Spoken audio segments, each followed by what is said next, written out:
tout le monde, j'espère que vous allez bien. Aujourd'hui je reviens dans une nouvelle vidéo. On va encore parler de classique puisque j'ai fini de lire Raison et Sentiments de Jane Austen et La Dame en Blanc par Wilkie Collins.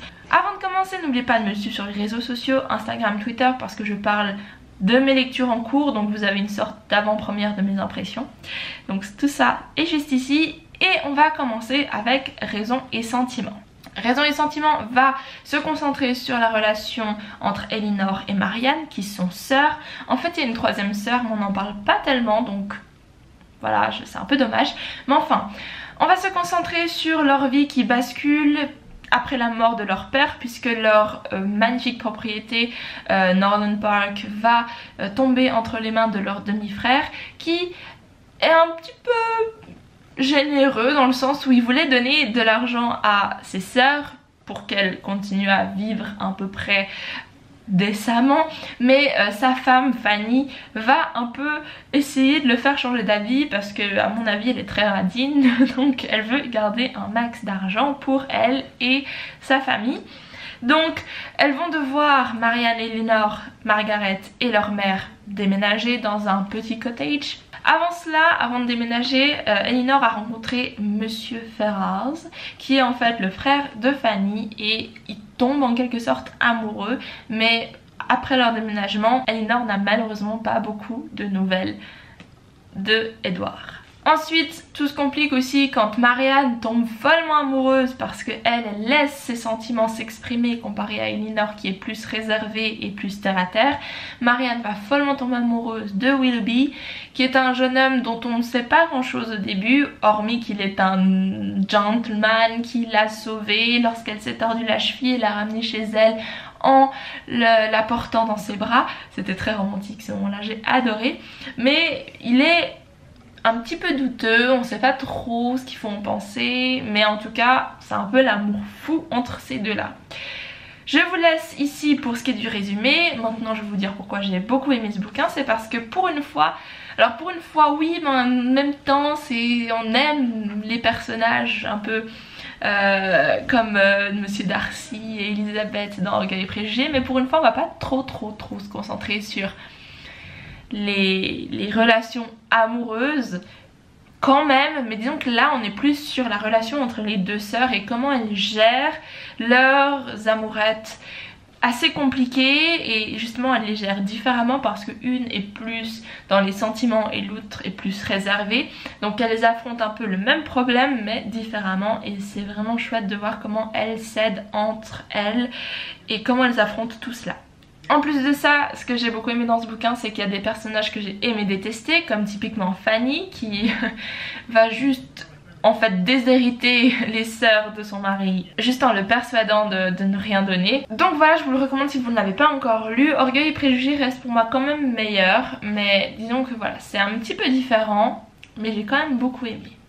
Ensuite je vais vous parler de La Dame en Blanc, qui est un énorme bouquin de 700 pages et qui est un roman détective. En fait en anglais c'est sensation novel, je sais pas forcément pourquoi est-ce qu'on appelle sensation novel. En fait c'est décrit comme un mélange entre du gothique, du détective et du victorien. J'essaie de traduire de l'anglais, mais en gros c'est un peu juste à la Sherlock Holmes. Sauf que là on n'a pas des détectives, mais on a Marianne, encore une Marianne tiens, et Walter. Donc pour vous résumer l'histoire, on commence avec le point de vue de Walter parce que les chapitres vont s'alterner en différents points de vue, puisqu'on reconstruit en fait les éléments qui se sont produits pour un procès. Et on commence avec Walter Arkwright qui lui est un professeur de dessin qui va à Limmeridge House pour enseigner le dessin à Laura et Marianne qui sont demi-sœurs. Mais elles s'adorent. De nouveau il y a une relation entre sœurs vraiment forte. D'ailleurs je viens de me rendre compte que ces deux bouquins parlent de relations entre sœurs, mais j'ai pas fait exprès. Et donc c'est vraiment aussi intéressant là parce que de nouveau ces sœurs sont très différentes. Marianne est une femme très forte, elle a du caractère, elle veut en savoir plus, elle n'a pas le temps comme elle dit